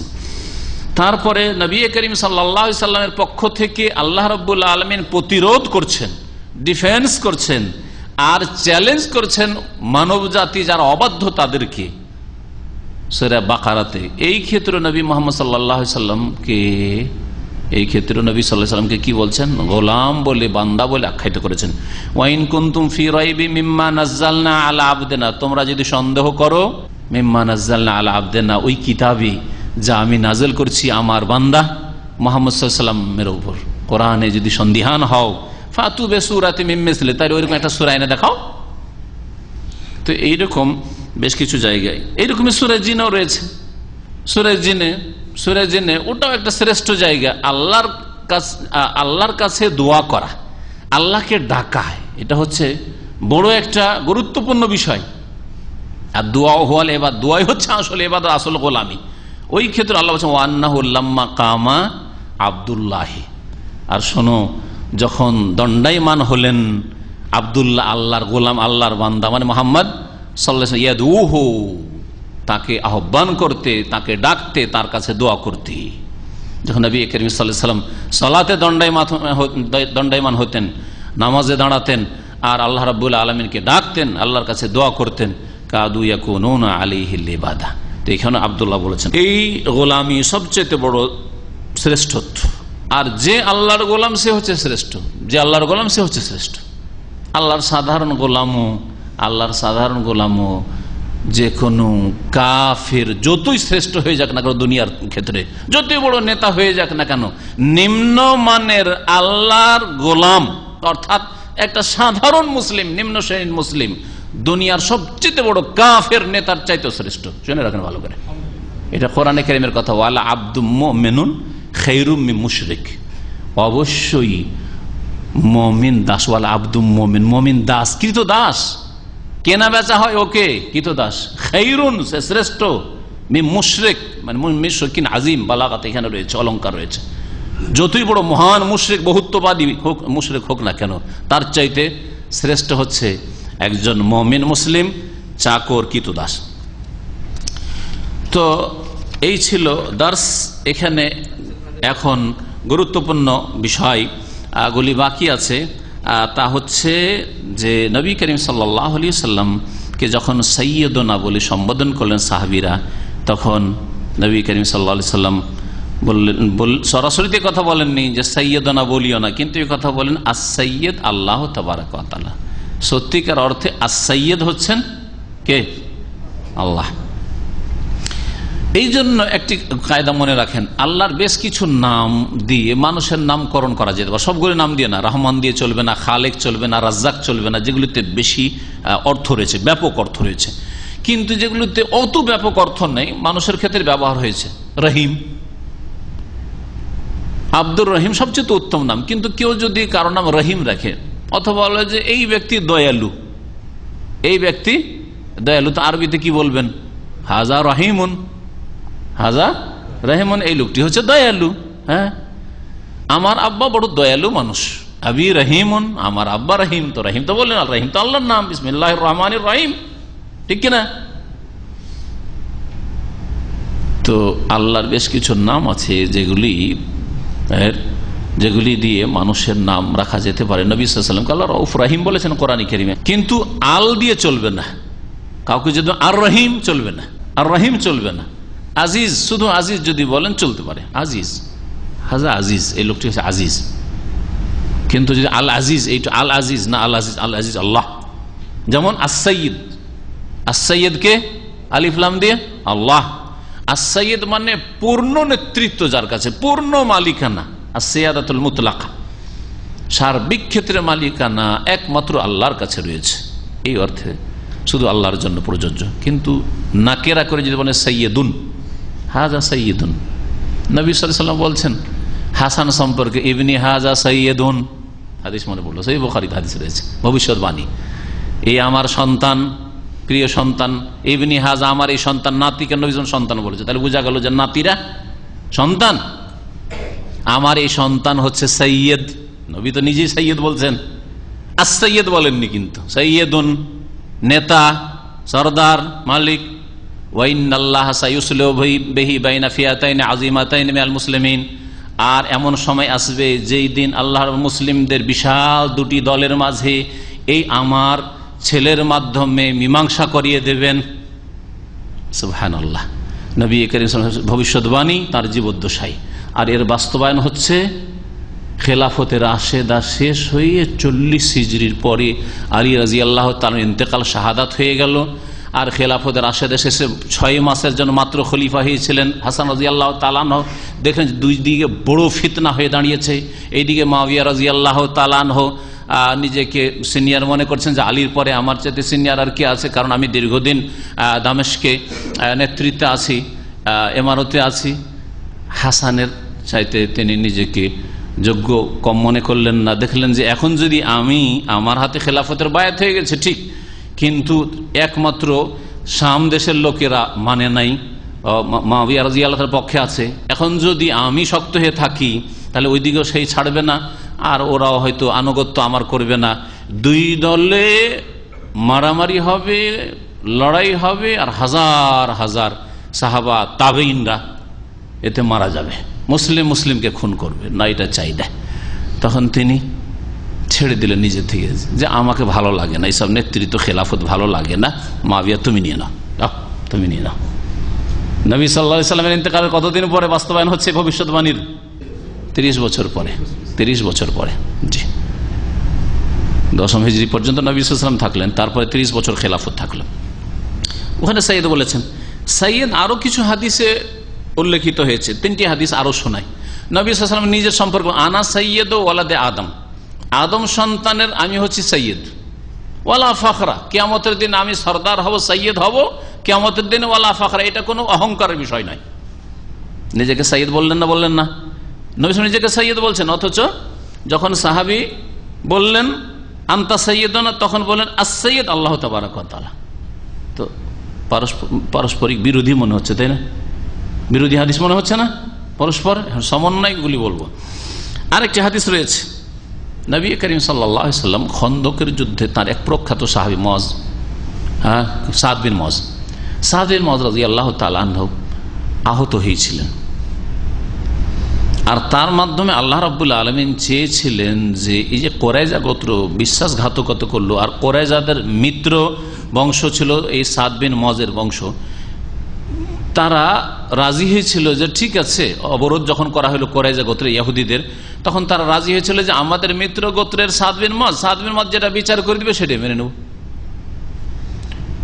যখন সাদ বিন মুআজ রাদিয়াল্লাহু তাআলা আনহুকে কোরাইজা গোত্রের ওখানে নিয়ে যাওয়া হলো, তখন গাধার পিঠ থেকে নামানোর ক্ষেত্রে নবী করিম সাল্লাল্লাহু আলাইহি ওয়াসাল্লাম বললেন কুমু ইলা সাইয়্যিদিকুম। নবী সাল্লাল্লাহু আলাইহি ওয়াসাল্লাম আগে থেকে বসে আছেন, সেখানে মীমাংসা হবে, যে ফয়সালা সাদ বিন মুআজ করবে সেটা ইহুদিরা মেনে নেবে, আমরাও মেনে নেব। ইহুদিদের মিত্র গোত্রের সাদ বিন মুআজ, আর সাদ বিন মুআজ রাসূলুল্লাহ সাল্লাল্লাহু আলাইহি ওয়াসাল্লাম সাহাবী, ঠিক আছে, আমার সাহাবী এই সাদ বিন মুআজ যা ফয়সালা করবে তাই তোমরাও মানবে, আমরাও মানবো, ঠিক আছে। নবী সাল্লাল্লাহু আলাইহি ওয়াসাল্লাম সাহাবায়ে কেরামদেরকে বলেছে কুমু ইলা সাইয়্যিদিকুম, তোমাদের সরদার, তোমাদের নেতার দিকে তোমরা দাঁড়িয়ে যাও, উঠে যাও। নেতার দিকে বলেছেন, লে সাইয়্যিদিকুম বলেন, কুমু লে সাইয়্যিদিকুম, তোমাদের নেতার সম্মানার্থে, শ্রদ্ধার জন্য, এ কথা বলেননি। সুতরাং বড় মানুষ কেউ আসবে আর আপনারা সবাই দাঁড়িয়ে যাবেন, এটা জায়েজ নয়। সবাই দাঁড়িয়ে যাবেন আর বসতে বলবে তাহলে বসবেন, যেমন আজকাল রাজনৈতিক নেতারা আসলে সবাই দাঁড়িয়ে যায় আর তারপরে বসতে বলে, বসেন, তখন বসলেন, এটা জায়েজ নয় শরীয়তে। নবী সাল্লাল্লাহু আলাইহি ওয়াসাল্লাম ঘৃণা করতেন, সাহাবারা এই জন্য নবী সাল্লাল্লাহু আলাইহি ওয়াসাল্লামকে দেখলে দাঁড়াতেন না, যখন নবী সাল্লাল্লাহু আলাইহি ওয়াসাল্লাম এসে হাজির হন কোনো মজলিসে দাঁড়াতেন না, তারা বসেই থাকতেন। বিদাতীদের লক্ষণ হচ্ছে এটা, দুনিয়াদার নেতাদের লক্ষণ হচ্ছে এটা, আর বিদাতীদের লক্ষণ হচ্ছে এটা। পীর সাহেব এসে সবাই লাইন ধরে দাঁড়িয়ে গেছে, যতক্ষণ হুজুরে কি বলে না বলতে বসে ততক্ষণ বসছে না। কিন্তু আমাদের যতই বড় আলেম হয়ে যাক, কোরআন সুন্নাহ আলেমরা কখনো আপনার দাঁড়ানো পছন্দ করবেন না, যে দাঁড়িয়ে যাবেন। এলা সাইয়্যিদুকুম বলেছিলেন, লে সাইয়্যিদুকুম বলেনি, দুটোতে পার্থক্য আছে, এই জন্য আমি এই ব্যাখ্যাটা করলাম। এলা সাইয়্যিদুকুম তার উদ্দেশ্যে, এলা মানে ওই দিকে দাঁড়িয়ে যাও, মানে তিনি আহত মানুষ, গাধার পিঠ থেকে নামতে পারবেন না, অথবা চলে ঠিকভাবে আসতে পারবেন কিনা, নামিয়ে নিয়ে আসো তাকে। কুমু ইলা সাইয়্যিদিকুম কথা বলেছেন, কিন্তু সাদ বিন মুআজকে সাইয়্যিদ বলা হয়েছে, ঠিক কিনা? জি। নবী করিম সাল্লাল্লাহু আলাইহি ওয়াসাল্লাম আরেকটা হাদিস, এই হাদিস সবগুলি সহিহ হাদিস, অধিকাংশ হাদিসগুলি সহিহ বুখারী মুসলিমে রয়েছে। নবী সাল্লাল্লাহু আলাইহি ওয়াসাল্লাম একবার বললেন, তোমরা কোন মানুষকে, তোমাদের মালিককে, মনিবকে রব্বি বলিও না।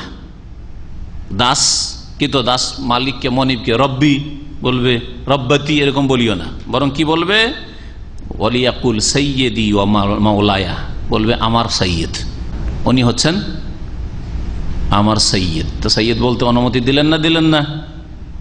মাওলায়া এবং আমার মালিক, মাওলায়া বলবে আমার মালিক। তাই মাওলায়া মাওলানা, মাওলায়া এক বচন আমার মালিক, আর মাওলানা মানে আমাদের মালিক। এইরকম বলা নবী করিম সাল্লাল্লাহু আলাইহি ওয়াসাল্লাম অনুমতি দিলেন। এই তিনটি হাদিস, আর হাসান রাদিয়াল্লাহু তাআলা সম্পর্কে হাদিস বললাম, ইবনি হাজা সৈয়দ, চারটি হাদিস বললাম। এই হাদিসগুলি কি প্রমাণ করে?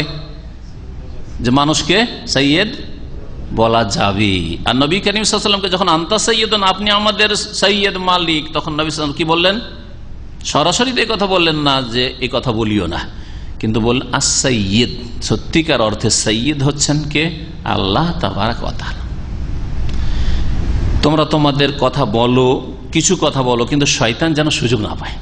শয়তান তোমাদেরকে যেন প্ররোচিত করে পথচ্যুত না করে, বা দিন ইসলাম থেকে দূরে না সরিয়ে দেয়, শিরক বিদআতে লিপ্ত না করে ইত্যাদি। সমন্বয় কি হতে পারে? এই সমন্বয় সম্পর্কে কয়েকটি কথা বলা হয়েছে। প্রথম হচ্ছে যে নবী সাল্লাল্লাহু আলাইহি ওয়াসাল্লামের নিষেধাজ্ঞা হচ্ছে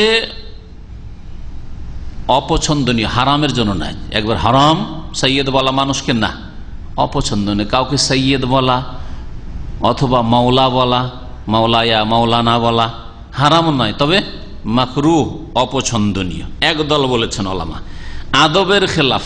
আল্লাহ হচ্ছেন মৌলানা, আনতা মৌলানা, সুতরাং উত্তম হচ্ছে আল্লাহ কি মৌলানা বলেন, আল্লাহ কি সৈয়দনা বলেন, মানুষকে বলিয়েন না, এটা হচ্ছে উত্তম। আর যেখানে বৈধতার হাদিস আছে বলবেন যে জায়েজ, জায়েজ। নবী সাল্লাল্লাহু আলাইহি ওয়াসাল্লাম যে অনুমতি দিয়েছেন তার মানে জায়েজ রয়েছে।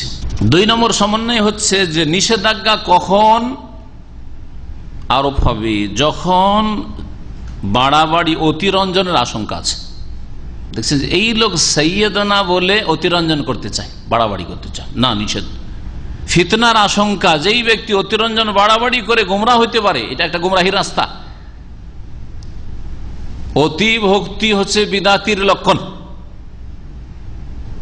আমি এটা আমার নিজের বানানো। ধর্মের ক্ষেত্রে যে অতি ভক্তি হয় তাহলে মুশরিক আর বিদাতির লক্ষণ। আর যদি দুনিয়ার ক্ষেত্রে অতি ভক্তি হয় তাহলে চোরের লক্ষণ। ট্রেনে বাসে সফর করছেন, একবার চা এনে দিচ্ছে, একবার বিস্কিট এনে দিচ্ছে, একবার মিষ্টি এনে দিচ্ছে, একবার পান এনে দিচ্ছে, এত কেন খাতির, পানি এনে দিচ্ছে, এত কেন খাতির, চোরের লক্ষণ। সাবধান, কখন পকেট মারবে আপনার হয়তো। জি হ্যাঁ, জি হ্যাঁ, দিবে কিছু হয়তো ওই খাবারের মধ্যে, আর না দিলে আরো কিছু করতে চাই। আজকে আপনার খুব খাতির টাতির করলে যাতে করে বাড়ি যান আপনি, বা ওর সাথে ব্যবসা বাণিজ্যে শরিক হন, দূর পর্যন্ত ওর টার্গেট আছে, ও 2-4 পয়সা নিয়ে যেতে চায় না, অনেক কিছু আপনার কাছ থেকে আদায় করতে চায়। জি হ্যাঁ, যেন আমাদের এই ভাইয়ের কাছ থেকে মাশাআল্লাহ তাবারাকাল্লাহ দিন ইসলামের এই কাজ করব, সেই কাজ করবো, এই কাজ করবো, সেই কাজ করবো, তারপরে যা করলো তা করলো। যারা জানেন তারা জানে, যারা জানিয়েন না জানিয়েন না। ধর্মের ক্ষেত্রে অতি ভক্তি, এত ভক্তি কেন? এত ভক্তি করলে আপনি শিরকে লিপ্ত হবেন, আর না হয় বিদআতে লিপ্ত হবেন আপনি। অতিরঞ্জন, বাড়াবাড়ি, অতি ভক্তি ধর্মের নামে কখনো না। শেখ, ওস্তাদ, বড় মানুষ, পরহেজগার মানুষ, সেই জন্য তার পায়ে ঝুঁকে সালাম করা, সালাম করে আবার বুকে একটু এরকম, এসব কেন করবেন? এসছে শেখ, এসছে আল্লামা, এসছে, সেই জন্য দাঁড়িয়ে যাওয়া সব একবারে না। ঠিক আছে, মুসাফার জন্য যদি দাঁড়ান তো আলাদা কথা, কিন্তু সবাই দাঁড়িয়ে গেছেন, তারপরে যতক্ষণ না বসতে না বলছে ততক্ষণ বসছেন না, জায়েজ নাই। তো যদি অতিরঞ্জনের আশঙ্কা থাকে তাহলে মানুষকে, অন্য কোন আল্লাহ ছাড়া কোন মানুষকে, কোন ব্যক্তিকে সৈয়দ বলা যাবে না, সৈয়দনাও বলা যাবে না, সৈয়দিও বলা যাবে না। এটা একটি মত। তৃতীয় সমন্বয় হচ্ছে যে সরাসরি সম্বোধন করতে গিয়ে বলা যাবে না, কিন্তু যখন অনুপস্থিত যাকে সৈয়দ বলছেন, যাকে সৈয়দ বলছেন সে অনুপস্থিত, সামনে নেই, তখন বলা যাবে। কারণ সামনাসামনি বললে অনেক সময় যাকে আপনি বলছেন তার জন্য ফিতনার আশঙ্কা, অহংকারে ফেটে পড়বে। হ্যাঁ, ঠিক না? আমাদের ইমান এত দুর্বল যে আমার সামনে যদি প্রশংসা বেশি করেন তো অধিকাংশ মানে ফিতনা পড়ে যায়। আপনার মতো মানুষ মাশাআল্লাহ তাবারাকাল্লাহ, আপনি তো আমাদের সৈয়দ, আনতা সৈয়দনা, আরে আর কি ফুললে বেলুন একবারে, ঠিক না? ফিতনা আমার জন্য, এইরকম যে কোনো মানুষের জন্য ফিতনা হতে পারে। আল্লাহ পাকে হেফাজত করে সকলের। এই জন্য সামনে প্রশংসা করা নিষেধ আছে, সামনে বেশি প্রশংসা করতে নেই। কেউ যদি সত্যি প্রশংসার যোগ্য থাকে চোখের আড়ালে প্রশংসা করে। সামনে যার প্রশংসা করলেন তার ক্ষতি ছাড়া লাভ কমই হয়। ক্ষতি করলেন, নবী সাল্লাল্লাহু আলাইহি ওয়াসাল্লাম বলেছেন তার গর্দন কেটে দিলে তুমি কাতাত অনুকা সাহেবে, যার সামনে প্রশংসা করলে তার গর্দন কেটে দিলে তুমি। গর্দন কাটলে যে ক্ষতি করতে শরীরের ক্ষতি হতো, এর ইমান আমলের ক্ষতি করে দিলে, অহংকারী বানিয়ে দিলে। আমার মতো কেউ নেই, হামচুনি দিগার নিস, আমার মতো আর কেউ নেই, আমি সবচেয়ে বড় আল্লামা মনে হয় বাংলাদেশের, বুঝা গেছে, আমি সবচেয়ে বড় ডাক্তার মনে হয়, ইঞ্জিনিয়ার মনে হয়, ইত্যাদি ইত্যাদি। আমার মতো ভালো মানুষ কেউ নেই, পরেশগার মানুষ কেউ নেই, এরকম হয়ে যাবে। কিন্তু অনুপস্থিতিতে সৈয়দ বলা জায়েজ, এটা হচ্ছে তৃতীয় সমান। অনুপস্থিতি, উপস্থিত নাই ওই ব্যক্তি। আমাদের ধরে নেন একজনের কথা বলছেন ভালো, শেখ সালেহুল ফৌজান, মাশাআল্লাহ হুয়া সাইয়্যিদুনা, আজকাল আমাদের একজন ভালো নেতা আলেম, জি হ্যাঁ, এরকম বলছেন, চোখের আড়ালে বলছেন, চোখের আড়ালে বলছেন, অসুবিধা নেই, এতে ওনার জন্য অত ফেতনার বিষয় নেই, যে কোনো মানুষের জন্য কারো ফেতনার বিষয় নেই। যদি আল্লাহর নেক বান্দা যারা সত্যিকার আলেম, তাদের সামনে বললে অনেক সময় ফিতনা হয় না, কিন্তু ফিতনার আশঙ্কা আছে যে কোনো ব্যক্তি সম্পর্কে। শাইখ ইবনে উসাইমিন রাহমাতুল্লাহ আলাইহি তিনটি সমন্বয় অন্যান্যদের ব্যাখ্যা নকল করার পরে তিনি বলছেন যে এই সমন্বয়গুলি না বলে ওয়া যাহির আন্নাহু লা তাআরুযা আসলান, এই যে অধ্যায়ে যে হাদিস নবী সাল্লাল্লাহু আলাইহি ওয়াসাল্লামকে যখন আনতা সাইয়্যিদুনা বলা হলো, তখন নবী সাল্লাল্লাহু আলাইহি ওয়াসাল্লাম বললেন আস-সাইয়্যিদ আল্লাহু তাবারাক ওয়া তাআলা। আর যে হাদিসগুলি বিরোধী, 3-4টা হাদিস বললাম, বলছেন যে বাহ্যিক বিরোধীর আসলে কোনো বিরোধ নেই, এই হাদিসগুলিতে কোনো বিরোধ নেই। কেমন করে বিরোধ নেই? বলছে যে লিআন্নাহু সাল্লাল্লাহু আলাইহি ওয়াসাল্লাম আযানা লাহুম আন ইয়াকুলু বিকাউলিহিম, নবী সাল্লাল্লাহু আলাইহি ওয়াসাল্লাম কিন্তু, আমি ইঙ্গিত করেছি, সরাসরি নিষেধ করলেন না, বলেননি এই কথা যে তোমরা লা তাকুলু সাইয়্যিদুনা, তোমরা সাইয়্যিদুনা বলিও না, এই কথা বলেছেন কি? বরং বলেছেন কি আস-সাইয়্যিদ, আস-সাইয়্যিদ আলিফ লাম দিয়ে, কে? আল্লাহ। বরং তাতে ইশারা ইঙ্গিত অনুমতি আছে, কুলু বিকাউলিকুম, তোমাদের কথা বলো, আও বাযা কাউলিকুম, অথবা আংশিক এসব এই ধরনের কথা বলো, কিন্তু শয়তান যেন সুযোগ না পায়, শয়তান যেন সুযোগ না পায়। সাইয়্যিদুনা বলতে বলতে কোথা থেকে কোথায় উঠিয়ে দিয়ে বসে আছো, এইরকম যেন না হয়। তাহলে কি করেছেন? লাকিন নাহাহুম আনিল গুলু, নাহাহুম আনিল গুলু, বাড়াবাড়ি অতিরঞ্জন থেকে নিষেধ করেছেন। যেমন আস-সাইয়্যিদ আলিফ লাম দিয়ে বলা, কারণ সাইয়্যিদ মানে কি বলছে? লিআন্না আস-সাইয়্যিদ আল মুতলাক, সার্বিক ক্ষেত্রে মালিকানা কার? আল্লাহ রাব্বুল আলামিনের জন্য। এজন্য নবী সাল্লাল্লাহু আলাইহি ওয়াসাল্লাম বলেছেন আস-সাইয়্যিদ, সার্বিক মালিক হচ্ছে আল্লাহ তাবারক ওয়া তাআলা।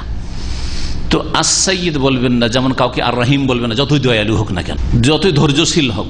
হাযা রাজুলুন হালিমুন, ধৈর্যশীল। হাযা রাজুলুন সাবুরুন, সাবিরুন, ধৈর্যশীল, সাবুর, মোবালাগা শিখা দিয়ে বলেন। কিন্তু যদি বলেন আস-সাবুর, আল্লাহর নাম একটি আস-সাবুর, অতি ধৈর্যশীল। আল হালিম আল্লাহর নাম, আল হালিম মানুষকে বলা যাবে না, কিন্তু যদি হালিম যদি বলেন, রাজুলুন হালিম, সহিষ্ণু মানুষ, ধৈর্যশীল মানুষ, সহনশীল মানুষ, ঠিক আছে হালিম, কিন্তু আল হালিম বলা যাবে না, ওই রকম আস-সাইয়্যিদ বলা যাবে না। তারপরে আর একটা জিনিস রয়েছে যেটা বলছেন এখানে শেখ, সেটা হচ্ছে যে সাইয়্যিদুনা বলবেন যেই লোকটিকে, সেই লোকটা যেন এই ভাষা, আপনার এই বাক্যটার যোগ্য হয়, এটা পাওয়ার যোগ্য হয়। আপনি আবার দুনিয়ার গরজে অতিরঞ্জন বাড়াবাড়ি করে বলবেন না, অসৎ লোককে বলবেন না, ফাসেককে বলবেন না, কাফেরকে বলবেন না, মুনাফিককে বলবেন না। কাফেরকে বলছেন আনতা সাইয়্যিদুনা, আরে যদি বলেন সাইয়্যিদুনা আবু বকর, সৈয়দনা ওমর, মেসুরিরা বলে এই টার্মগুলো না, সৈয়দনা উসমান, সৈয়দনা আলী, সৈয়দনা হাসান, সৈয়দনা হুসাইন, সৈয়দনা আবু হুরায়রা, তো ঠিক আছে, জায়েজ। কিন্তু যদি একটা কাফের মুনাফিককে কেউ যদি বলে, হ্যাঁ যে সৈয়দনা হচ্ছে আমাদের ওই রকম একেবারে বড় নাস্তিকগুলি বলেন না, কিন্তু একটু ধরেন ওইরকমগুলি বলেন, হ্যাঁ যারা অনেক পাপে অলিপ্ত আছে, এইরকম ধরেন নাম, আর নাম বললে তো আবার কষ্ট লাগবে, যে কোনো নাম একটা ধরিলেন যে অনেক পাপে লিপ্ত আছে, দেশে সুদের অনেক কারবার, সুদ ঘরে ঘরে সুদ পৌঁছে দিয়েছে, আর সে একটা প্রাইজ পেয়ে গেল কাফেরদের কাছ থেকে। এই জন্য আমাদের দেশের গর্ব, আমাদের দেশের সাইয়্যিদ না করে দিলেন ওকে, ভাই আপনি অন্যায় কাজ করলেন এটা। তো বলছেন যে কোনো ফাসেককে বা কাফেরকে বলা যাবে না, ফালা ইউকালু লিফাসিকিন আও জিন্দিক, বিদিন বেধর্মীকে বলা যাবে না।